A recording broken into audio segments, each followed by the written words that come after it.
Hi, this is Dr. Prasanna Lakshmi, Matrutva Hospital, Sainikpuri. మేల్లో sperm analysis తర్వాత దానిలో abnormalities ఏముంటాయో ఒకసారి చూద్దాం. ఒకసారి కౌంట్ తక్కువ ఉండొచ్చు, ఒక్కొక్కసారి మొటిలిటీ అంటే మూమెంట్ చాలా తక్కువ ఉండొచ్చు, ప్లస్ ఒక్కొక్కసారి మార్ఫాలజీ అంటే స్పర్మ్ యొక్క టెయిల్ ఉండకపోవచ్చు, హెడ్ పెద్దగా ఉండొచ్చు. సో చాలా రకాల వేరియేషన్స్ ఉంటాయి. ఆ మార్ఫాలజీ అనేది సరిగా ఉండకపోవచ్చు. ఇవన్నీ అబ్నార్మాలిటీస్ ఉంటే ఏం చేయాలి? అసలు స్పర్మ్ కౌంట్ అసలు 0 ఉండొచ్చు, స్పర్మ్ కౌంట్ ఏమి ఉండకపోవచ్చు.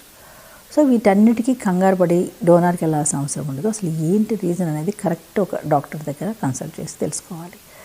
ఇన్ కేస్ 0 స్పర్మ్స్ ఉంటే 3 months తర్వాత మళ్ళీ రిపీట్ చేసుకోవాలి.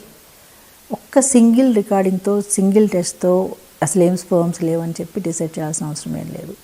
సో 0 ఉంటే మళ్ళీ ఒక్కసారి రిపీట్ సెమినాలిసిస్ చేయించుకోవాలి. ఈ మధ్యలో యాంటీ ఆక్సిడెంట్స్ కానీ, లైఫ్ స్టైల్ మోడిఫికేషన్స్ ఏమైనా ఉంటే, ఎనీ ఆల్కహాల్ కానీ, స్మోకింగ్ కానీ స్టాప్ చేసి కంప్లీట్ గుడ్ స్లీప్ ఒకటి మెయింటైన్ చేసుకుని, సెల్ ఫోన్స్ కానీ, ల్యాప్టాప్స్ కానీ కొంచెం దూరంగా పెట్టుకుని మళ్ళీ 3 months తర్వాత మళ్ళీ టెస్ట్ చేసుకోవాలి. ఎందుకంటే స్పర్మ్ ఫామ్ కావడానికి 3 months పడుతుంది కాబట్టి.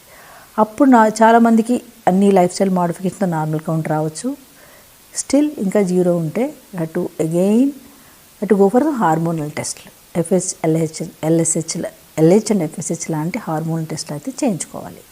ఈ టెస్ట్ వల్ల ఏమంటే అసలు ఈ ఫ్యాక్టరీ ఒక స్క్రోటం నుంచి ఈ స్పర్మ్స్ తయారవుతున్నాయా, లేకపోతే తయారైన స్పర్మ్స్ రావట్లేదా, సెమెన్లోకి రావట్లేదా అనేది తెలుస్తుంది. దాన్ని మనం టెక్నికల్గా అబ్స్ట్రక్టివ్, నాన్ అబ్స్ట్రక్టివ్ ఎజోస్పెర్మియా అంటాం.